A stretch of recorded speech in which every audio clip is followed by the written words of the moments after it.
Hello everyone. Welcome again to another episode of Zero Event, our live series where we go dive into extended reality and immersive technology. My name is Sonia and I will be your host today. Today I have Michael with us, who's normally producing behind the scene. So happy to have him with us today.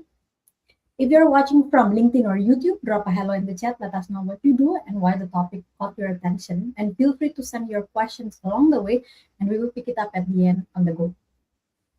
Today's conversation has been an interesting encounterment that I had with Ivan during my visit on United XR. I get to try like their product, and I would say that for me myself as an XR designer, when we talk about spatial design and when we talk about sensory design, what comes to our mind is always visual, audio, and haptics. We talk about what we see, what we hear, and what you feel in your hand, or at least the sensation. But what about smell? Scent is actually one of the most powerful trigger that we have, like in human. It connect directly with memory, with emotions, and with presence in a way that I think nothing else does. Today, we're going to talk about how olfactory technology is opening a new layer of immersive computing and what that means for developers, for designer, and for anybody who's building the next generation of XR. And to unpack this, I have here with me Ivan Novikov, CTO of Sentient. Ivan, welcome. Thank you. Really glad to be here. So let's start from the very beginning, Ivan, because I think a lot of people who are seeing this, and when we talk about SEM in XR, we would like to be hopeful, but we are also a bit skeptical, like in the beginning, because it sounds like a movie. So for who's discovering Sentient for the very first time, tell us what exactly you are building and what's the vision behind olfactory feedback into immersive environments. Yeah, so at Sentient, we're building hardware for XR. So this is our flagship device, I think we'd call it, which you wear around the neck, and it emits different scents. It has up to 6 per device, and they come like reusable, replaceable pods. The reason I say it's a flagship product is because we also do quite a few custom projects where it's the same like electronics hardware, the same software and integration, but it might be something that you don't notice. So for example, if you're doing a brand launch, you might disguise it as a flower or trigger it by something different. So we're adding scent not only to VR, but all layers of interaction, and it's why it's worn around the neck and not like attached to a headset, because you don't have to have a headset. It can be with a phone or pretty much anything else. So it actually, you did say phone, right? So it is something that it can also be connected with, like with our application. It's a Bluetooth device, so anything that has Bluetooth and can send Bluetooth messages, it can connect to it. So we're trying to be as hardware agnostic as possible. Oh, that is nice. I think as someone who, as someone who spent a lot of time thinking about like how interaction design like should be, I think it's true that the best sensory layers are the one that we didn't notice, right? So when I kind of like talked to you and tried the product like in the beginning, I kind of felt that it was like invisible interface on top of all the other interface that we are putting currently in XR. But of course, like I would like to understand it like from a system perspective. What olfactory actually unlock, like especially in experimental design in this case? Yeah, we try to ground our experience design in what you'd experience in real life, because often if you experience a very sharp scent in real life, it's often not very pleasant. So you almost want it to be something that's in the background, but if you think about it, you start to notice it. But it really depends on the application. So if we're talking about training scenarios, which is where we've seen probably the most uptake, and it's where people have been willing to use our product even from the earliest prototypes because they've just been waiting for so long. There are three distinct areas. One is ambient smells, so it's just feeling more immersed in the situation, and that's kind of common across all applications. The other one is giving silent and invisible clues to what might be happening.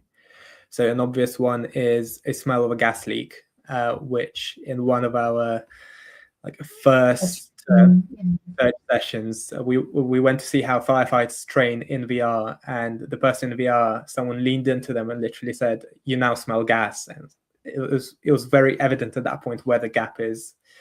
And the last one is the least pleasant one, but it's desensitization. So especially for doctors and paramedics, they train in immersive rooms with dummies, but when they go into a real life scenario, they're often hit by this overwhelming sensory overload, and it's something that just helps a little bit with that, along with flashing lights and loud sounds. So I guess sorry, Michael, go ahead. Yeah, I'm fascinated by not just what it unlocks, but also, I guess, what a designer might need to, for the first time, really take into consideration. And I think the examples that you gave, particularly for first responders, right, is a good prelude to the first that I have with smell is how powerful it is as a trigger for memories. So I'm thinking not just for desensitization, but also perhaps what do they call exposure therapies, for types. And so first responders are, very frequently in these types of intense moments, and smell, not just for training, but also can be very much a trigger. But I guess it can always be a trigger for many people that as a designer, you don't know, or as a creator of an experience, you don't really know. And now you have this really powerful, lever to pull.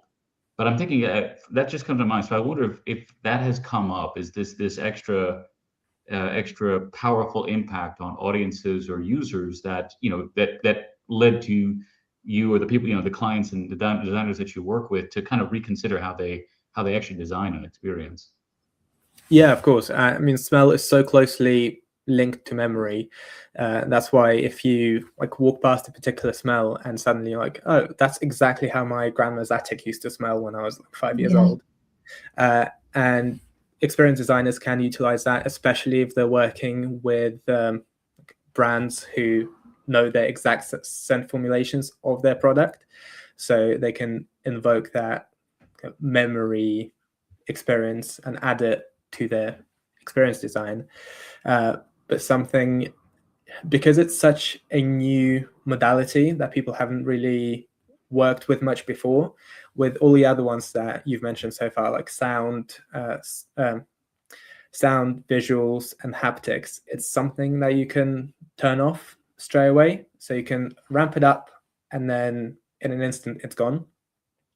And smell, because you're still experiencing it for real, it's something that you have to take into account when designing those experiences. And it's essentially became one of our jobs as a company who's at the forefront of scent hardware, is helping people integrate it properly, because if the experience design isn't done well, that reflects kind of badly both on the XR experience itself and also on scent as a modality that was added to it.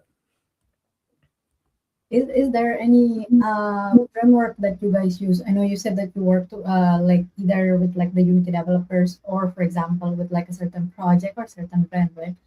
Is there any framework that we should take in mind when adopting this kind of technology, especially in sensory? How do you guys brainstorm into okay, this is at this point is the time that we introduce this, at this point we introduce that? Is there any kind of framework? So it so much depends on what smells you're using and what you want the experience to convey. So one of the rules of thumb that we just say straight up is don't do a very subtle scent right after a very strong scent. and try to model what would happen in the real world, especially if it's an interactive experience. People often worry about smells mixing in an environment, but that's exactly how it happens in real life. So if you're walking from like a smoked up kitchen to your living room, you'll still get some of that scent of smoked up kitchen in your living room because well, that's how physics works. So as opposed to sound or visuals, you kind of, instead of chopping it up, it's more of a flow, and that's how you kind of have to think about it. But then also the scent experiences, they are divided into different ways you can invoke them. So it's either ambient smell, which is on for a long time but at a very low intensity. It can be a triggered smell, so like when you pick something up, which acts once at high intensity and then it's off. So for example, if you lift a cup of coffee, you only need one scent trigger for like half a second, and then that's enough for the brain to do the rest of the work. And it's something that we're planning to implement in our Unity API so that developers can use those basically pre-programmed blocks for different scent interactions. Up until now, is that what you guys have? Like, because you kind of mentioned about like the different type of like smell, at least smell category that sentient currently have, right? Like, so the first one is like the ambient smell.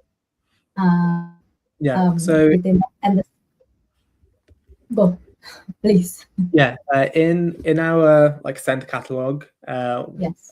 Anastasia, my co-founder, has gone through the painstaking work of providing very detailed descriptions of how the smell smells, and also adding some tags on how it should be used. So whether it's an ambient smell or a punchy smell, and then within Unity or another platform, you can tell the device how long to emit the scent for and with which intensity.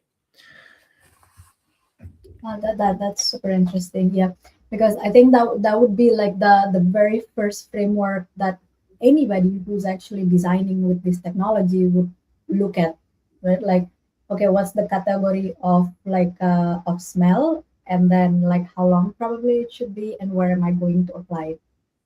Okay. Yeah, I think the thing that we're trying to do is to take the guesswork out of designing a scent experience, because it's something that you can't do trial and error as easily, just because you wouldn't want to run scent tests at your desk all the time, or you get a bit of nose blindness. So by providing those descriptions and those guidelines on how to implement scents, you can, a lot of people get it right on the first time, but most of the time doesn't. after like one iteration, yeah, definitely. Do you guys see, like, in terms of would you like to go, Michael? Go ahead. I'll come to later. Because I was like, I remember like there are a couple of store, for example, like, and I walk past by it and I smell something and I was like, okay, so that is from that particular store. And then the next time I go into it, even when I do not see it, like I my memory immediately would recall, and it's like there is that store here somewhere, even if I didn't see it, like I already smell them. But those are like, of course, a physical store. Within sentient use case, like, is there anything that you guys see like to that even a physical store, for example, like could implement? Yeah, it's actually a very old tactic that like bakeries and coffee shops, they would purposely pump out smell of fresh coffee and fresh bread onto the streets to lure people in. And I have to say, it worked on me more than once. But I think from that perspective, we're not working on actively flooding the streets with smells, or doing like smell for an entire corridor. Like, I think I saw very briefly that Magnum tried to do a chocolate smell in King's Cross Underground Station, and that didn't go amazingly well because it's such a massive area and so hard to clear it. but we're focusing a lot more on personal experiences, and even if doing it in a larger space, it's still a personal experience.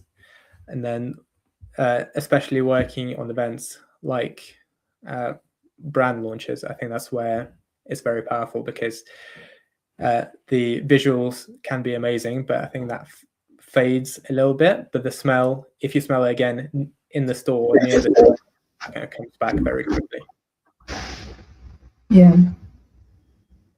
Can I ask, staying on the topic of space and the utilization of it, I'm wondering just out loud as a designer, I'm thinking, because you mentioned before this need to, the smell doesn't clear immediately, or it doesn't always clear so quickly. So I'm thinking, in virtual experiences, there's a lot of sometimes teleportation, other types of transportation, which may be too fast for this particular medium. And I'm thinking, when you build this SDK, or you're working with clients who may be using the SDK, would you be advising them to focus on, I guess, walking experiences, like more free roam, even if they're smaller, but free roam spatial applications? Not necessarily. We worked also on quite a few movies, so you have cuts from you sitting in your living room, next thing you're seeing the beach. So the problem of smell not clearing very quickly is actually much less of a problem with devices like ours, which is a personal device, because the amount of scent that we're releasing at a time is about 50 to 100 times less than one perfume spray that you do from a normal perfume bottle. It's much more of a problem when you have massive scent boxes, which might say they have 3 or 6 smells, but you need to clear the entire room before the next smell enters.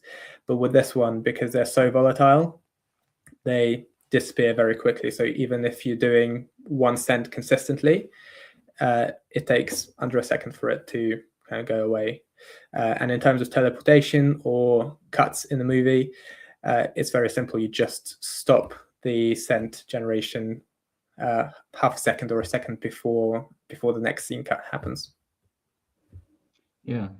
So that leads me to what you mentioned before. Your earliest adopters were in the training field.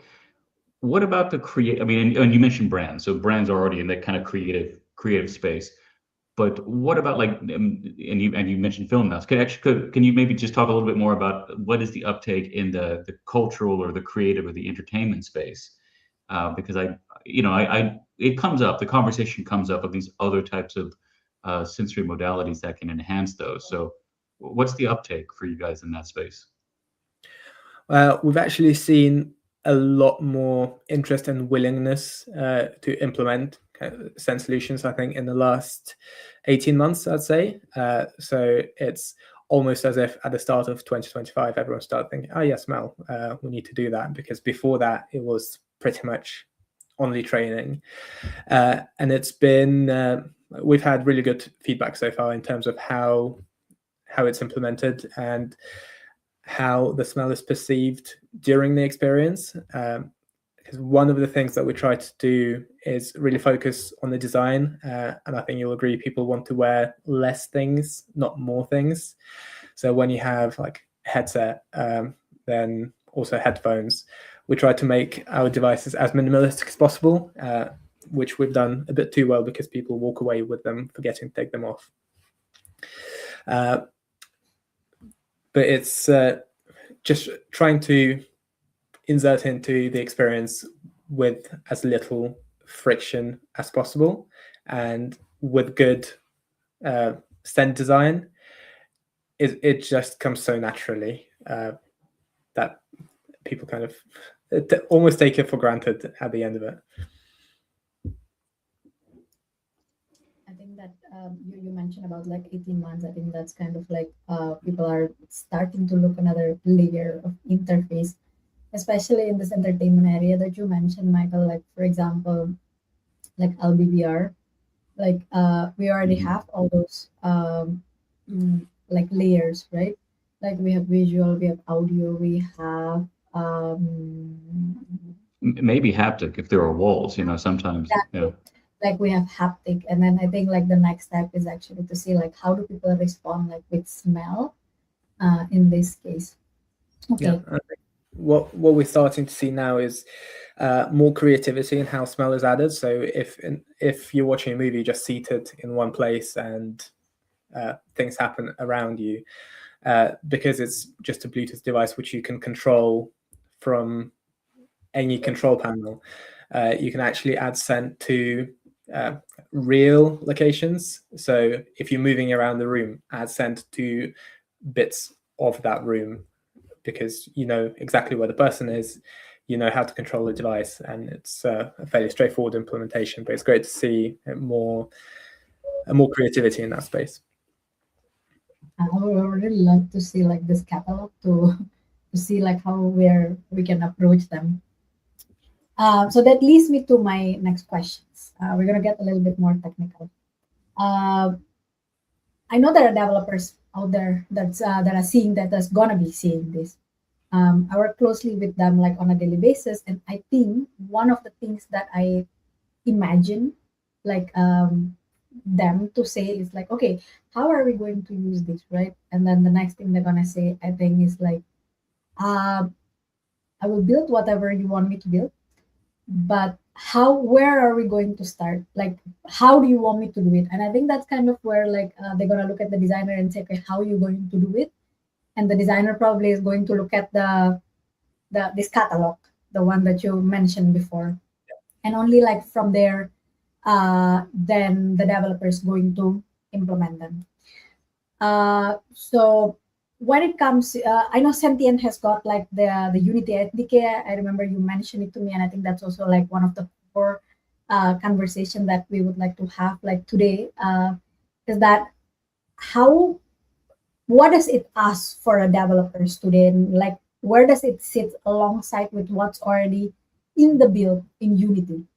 Like, would you mind walking us through that integration process to Unity?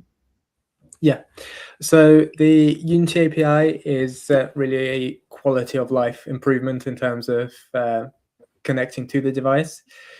So for example, if you wanted to develop a native app for iOS, we could provide you all of the Bluetooth characteristics to use, and you could add those in.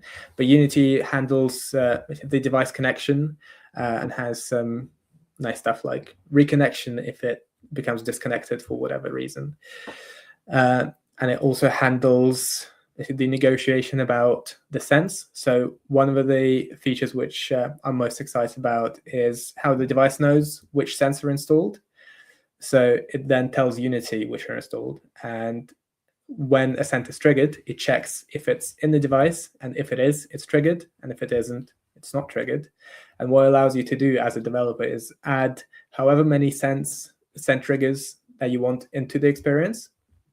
And then two people wearing different devices with different scent loadouts can have two completely different experiences without any redevelopment needed on that side.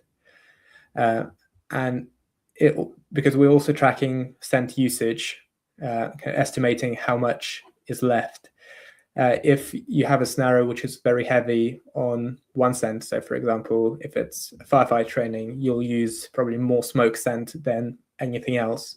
You might have 2 or 3 smoke pods, and the other ones might be natural gas and whatnot.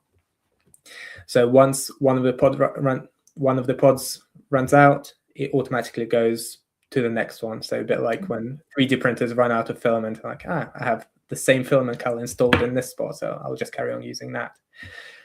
But in terms of the integration, it's really straightforward. I mean, it takes we helped someone add it to a game which was very straightforward, just trigger based. So if someone hit a combo, a scent would be released, and I think that takes about 1 to 2 hours of just adding the device, managing the connection, and then adding those scent triggers.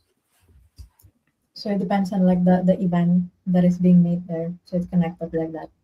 Yeah, so at the moment we have 2 types of events. One is just a simple scent trigger, and then it's up to the developers to decide when it happens. It can be time-based, it can be interaction-based. So as I said, if you're picking up a cup of hot chocolate, that's when it would be triggered. And the other one is if you're within a given radius of an object, a scent would start being emitted. So that could be if you're in a forest, or if you're next to a campfire, so on. And at the moment, we're working on gradually increasing the scent so that as you come closer, you get more and more of it.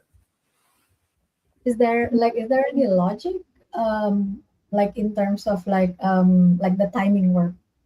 For example, when we trigger a scent, like is there like we can set that logic, or is it something that you guys are putting them inside the system itself? So it's something that we're working on adding inside the system itself to make life easier. But at the moment, the logic is fully configurable by the developers. And what we found from doing projects for the last few years is that the logic behind adding scents is usually fairly straightforward.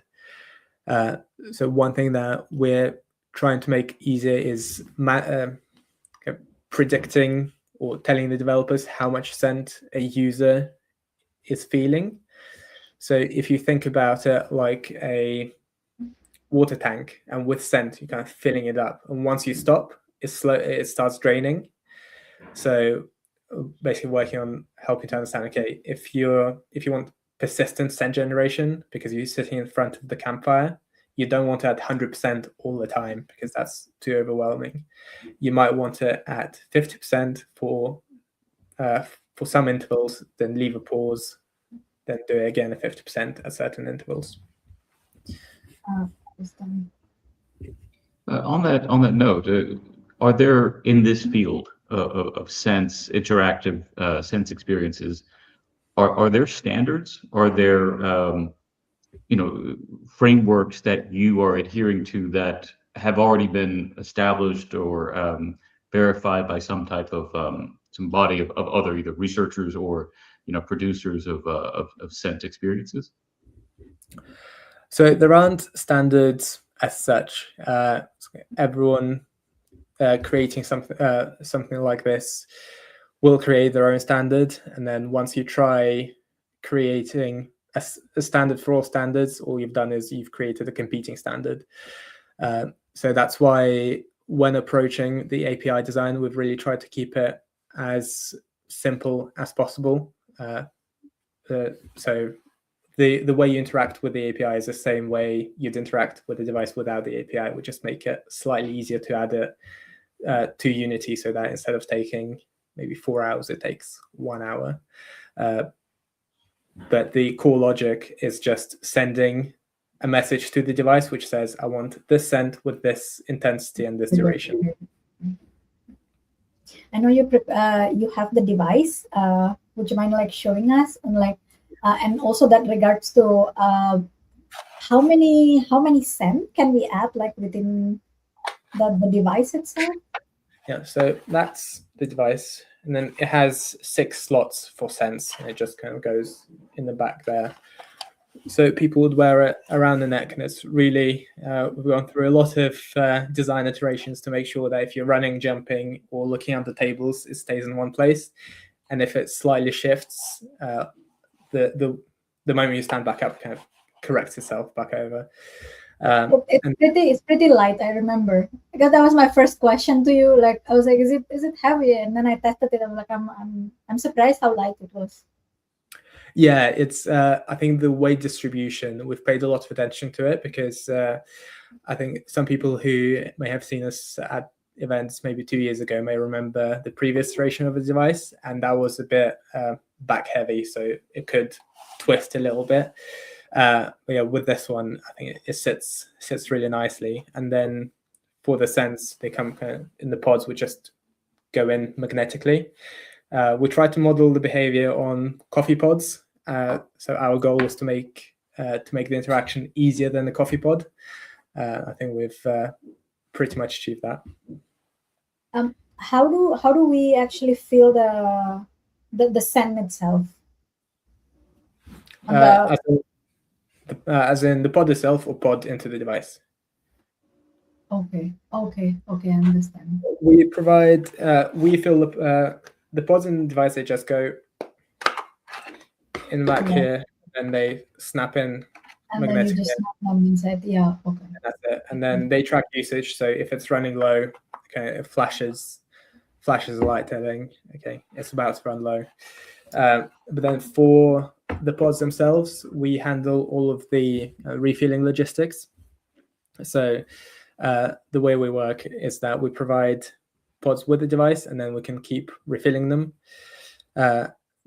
And just so that people don't have to send them to us, then wait for us to refill, and then we send it back again. They request a refill, we send it straight away, and then we just expect the empty pods to be back within 2 weeks. And we do that for custom scents as well, as you can imagine, working with brands or some very specific training scenarios. There are some very specific scents that people want. So we help designing and integrating those as well. Are you guys involved? Sorry, I just to follow up on that. Are you guys involved in the actual design of the scents, or is that coming from specialists in that regard, that you send the request, you work with the client to define the request and send it out, or are you actually creating the scents? So we do both. If it's something very specific or kind of grounded in natural scents, so only gross scents come to mind. So I'm going to go for one of those. So if it's a scent of decomposing body, for example, it's something that would go directly to our manufacturer, and they'll help with that. If it's more creative or more abstract, we will first handle it on our side and then go to the manufacturer. So for one of the projects, Anastasia did scents of space, fire, earth, water, air, and dream. And I can tell you, fire doesn't smell like fire and earth doesn't smell like earth. They're all very creative and abstract scents. And for those, they go through a few iterations with the client before kind of properly manufactured. I didn't have a follow-up question because you took it right out of my mouth. Like, that was something I wanted to understand as well. So I have worked on, some years ago, I worked on a immersive experience that had scent. It was a therapy, and I would say that it was a surprise in that case for the client ultimately which scents were not plausible to make, or were not possible to make in for that particular by the person who was providing it for that project. And if I remember correctly, it was like cigarettes. The smell of cigarettes was just, for whatever reason, they were not able to get that. So have you had this experience where clients are just maybe assuming certain scents are easy to make and they want to have it, and the reality is it's more complicated than that? Yes, but funny enough, we've had just in the past month 2 projects with a lot of use of cigarette scent. And it's surprising how people's perception of scent varies just from person to person, because we've like cigarette scent is quite popular. So probably about 18 months ago, we've settled on a good one that we've had. But in the trial and error process before that, we tried different ones where one person would say, oh yes, this is exactly what it smells like. And then the other person would, no, this is nothing like cigarettes. So it's very unique to each person experiencing it, and it's just finding the most average one which is suitable to most people. But there haven't been as many issues with not being able to recreate a particular scent, because what we found in our early testing is that your brain does a lot of the work for you. So a bit like you can read just a few letters of the word and your brain fills it in, even if the rest is misspelled or scrambled up. If you have the visuals and the scent, the brain kind of pairs them together. If you try to guess just the scent without any visuals, then it's a bit harder. It's like haptics, because haptics is similar. Yeah. It needs another interface to help the brain to shape that to simulate that, right? Yeah, and I guess it kind of comes from your lived experiences, because if you smell something, you naturally want to know where it's coming from, or you see where it's coming from. Coming back to like the Unity SDK, is there any constraint in the implementation part of it that you guys are seeing that probably the developers out there need to keep in mind when they decide to use Sentient?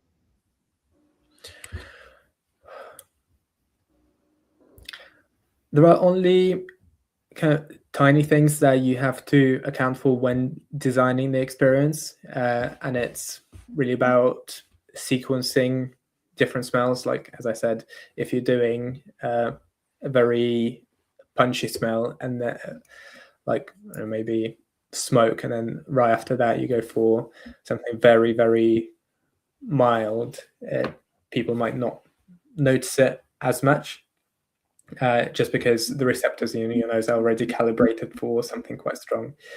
But in terms of general experience design, it's so flexible that there aren't many constraints. I think one of the things that we are looking at is predicting where the scent will come from, or where the object that's smelling is coming from. So almost like you have stereo sound, have stereo smell, which is an interesting concept, because your smell is non-directional like hearing, but we do find in testing that sometimes you can't tell which side it's coming from. And if you are reaching for an object on your left and then the smell is coming from the right hand side of the device, that to me that sometimes feels a little bit weird, but very few people pick up on that. But that's an area for us to explore. Never really noticed if smell is directional or not. Makes me wonder now. I know sound does, but smell? Yeah, I'm just waiting for someone to make an experience where they try to find their way out of a maze based on smell directions. So I guess we'll know then. Well, and it's a question. It sounds like a research topic. So I wonder, do you have a lot of uptake on from researchers who are seeing that, you know, now with your device makes it much easier to engage in these types of these experiments? Yeah, and that's a really good point, because we've seen a lot of uptake in research, and there's all the various research areas, all the various areas of research, from medical and therapeutic research to consumer research, and what product do people pick in the supermarket. Because one of major issues that you see in using smell in research is that every research group creates their own way to add smell to their study. And it can vary from heating heating elements, to spraying something, to opening a little bottle and giving it to a participant to sniff. And although they're effective within the scope of that study, that makes it almost impossible to replicate. Mm-hmm. So if you have a commercially available device which you can use for research, and then someone else can replicate those research findings, that makes it a lot easier to build on top of previous research instead of starting again. Yeah, that's definitely a very interesting research topic for like another layer of interface. Certainly, and Sonia, we have a question that's in the chat from one of the people watching. Don't know if now is a. Do you want to save it, or do you want to go ahead and check it out now? Can you see the chat? Oh no, I can see the chat. I can bring it up on screen if you want. Yeah, sure. Yeah, here we go. So just to read it out here, are there any associations or design frameworks between certain sense and user emotions, like negative, positive, high or low arousal type of situations? There definitely is. I think Anastasia would be a much better person to answer that than me, because she's curating our scent library. I think from from the perspective of training, I can tell you from experience and seeing those scents designed, they are negative. But also, I guess it depends on how a specific scent is formulated, because the scent that we might use for fire in a firefighting sense might be quite negative and high arousal, but something that we might use for a bonfire in the forest will be different because it will be milder, cleaner, and more pleasant. But yeah, it's something that we cover in our scent library with tags and descriptions. We try to describe how it will make the users feel. A design framework would probably help because, but I think this is like any other things, whether it's visual or whether it's audio. That we add into a layers. I remember 2 years ago, I was working on a project where we add a gallery. The idea is to actually be able to measure the emotion of people when they go into the space, like with eye tracking, and we use Pico at that time. And then most of the images, most of the visual that we put into that room was something that supposedly give a positive experience, but about 30% of the tester actually came back and said like, I felt lower after the experience before than before. I guess when it comes to smell, it is the same that in terms of like the negative or the positive effect on it, right? Yes, it's largely, it's very similar. I think similar to how there is audio engineering, we're seeing smell engineering or scent engineering becoming an emergent sphere. And it's all about what do you actually want to achieve? What do you actually want to achieve with smell? And it's something that you have to almost calibrate on per person basis, because the difference between a positive experience and a negative experience with the same scent setup might be a person's sensitivity. So it's something that we've added to our device where you can either increase or lower scents as a whole. Basically, like a volume, it acts as a multiplier. So if you're very sensitive, you can decrease it so that you're not overwhelmed and having a negative experience just because you have a more sensitive nose. So you can bring it down to your level. My last questions for the Unity SDK then. What a developers need to plan before they commit into integrating this into their experience? What are the checklists that they need to look at into their current experience, whatever is that experience would be? I think the main one is just knowing which events need smell, because but it's a weird one because people wouldn't think about it unless there was already something that needed smell. So hardly ever do we see someone saying, I need smell, but I'm not sure where exactly it would fit in. Usually people have like a vision of exactly where it goes, because once you're there, it's very easy to add it in, add a trigger point in Unity, and basically go from there. We also have our video player app, which is essentially a no-code way of adding smell to any video, whether it's planar or 180 or 360, and you just add time points, intensity, and duration. So a very easy way to try. It goes in the middle of the videos. Yeah. So a very, very easy way to try it would be to have a video of the experience and try adding scents purely based on time triggers. And it also allows creatives who, for example, created a short 20-minute film. They've done all the work, and now it's been like, say, a few months or a year, and they want to try adding smell to it. They don't need to redo any of the work. They can add it straight away. But yeah, in terms of considerations, it's just knowing roughly what scents you need. But even if you don't, it's something that we can help with. About the SDK, I know there are companies who, as part of what it is that they're selling, they're suggesting and they're selling packs of SDKs, right? They're kind of like an integrator of different plugins for Unity. Mindport, for example, it comes to mind as one of those.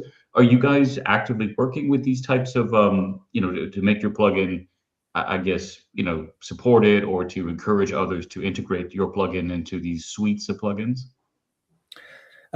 It's something that we're basically planning to do in the second part of this year, because up until this moment, we've been very focused on getting the hardware just right so that everything works from the hardware perspective. Because as you might imagine, if something doesn't work on the hardware and you need to recall hundreds of devices, that becomes very expensive, whereas software tweaks are much easier to do. But since we are basically going into larger scale manufacturing this month, it is time to basically focus more on the Unity integration and making it bigger and better and easier to use, and as well through collaborations like that.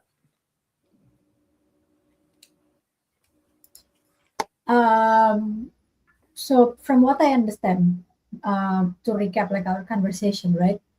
Some of the most compelling use case like is safety training, medical simulation, industrial environments, where most people genuinely need a smell in a sense for their sense of response. Are you guys seeing like another olfactory feedback that makes the big difference in this kind of application? Sorry, could you repeat the question? I didn't hear the second part. The second part would be like, do you guys see any other application that needs this kind of like feedback from the use case, or from like something that you guys are actively thinking or pursuing, or probably like needing a certain collaboration maybe in the market? Yeah, I think the training and safety one is the most obvious one in terms of the value add, because from the very beginning, our goal was to make it valuable and not a gimmick, because it's very easy to make a gimmick which everyone forgets about in a year's time. But I think in marketing and location-based entertainment use cases, it can become a real differentiator for companies who are implementing that, and because it's not something that everyone has to use, it can be opt-in rather than what it was before, where, okay, if you have a location-based entertainment system and you have smell, it's smell for the entire room, and if you feel nauseous, well, there is no way out of it. Or if you don't like smells in general, because it's a personal device, and because we can tweak the solution specific to each application, it becomes an easy way to stand out in a pretty crowded sphere.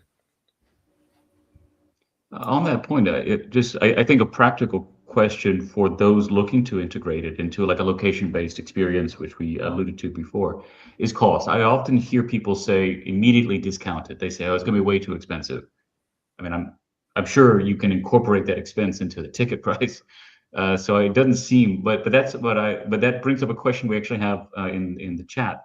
I'll bring up here. It's just a very practical question, which is, how much does the device and the pods cost? And I guess how long would you assume that this thing's going to last in one of the pods?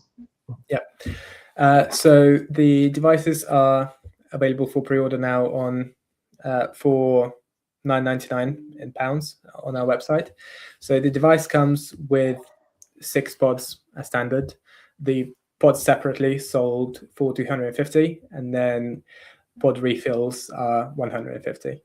And then we estimate the pods to last so all pods combined, for about 50 hours of an experience. It obviously depends on how much scent you're using in your experience, and we're basing that on what we've seen in project usage in the past 2 years of projects.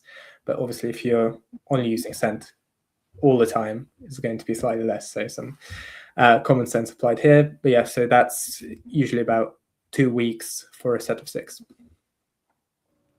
All right, great. And we have another question, Sonia. Do you want to go to this last question here we have from Matt Simpson, who I named just because of drawing attention to which... It's more of a comment, I think, from Matt. Like, okay. Let me see what He said that firstly, fantastic sensory exploration development, no doubt, endless hours spent to get this far. Great to see the passion. Secondly, I see it as a potential great product to get people back to the theaters in numbers. Stan can regulate or supply for a particular sequence of an experience that uniform it all. You would also need smaller sense amount if there were 100 units uh, in one room, for instance. This would also provide that immediate feedback you're seeking for a scent or personal perception on the scent are best for 100 persons audience. Just some thoughts, he said. Thank you. Okay. I guess he's Yeah, looking so into like bringing them like into like a theater. yeah. Well, he sounds like he's someone who should reach out to Sentient and take that conversation offline. Like offline, yeah. Okay, then last question, Ivan. What is next for Sentient? What do people need to know?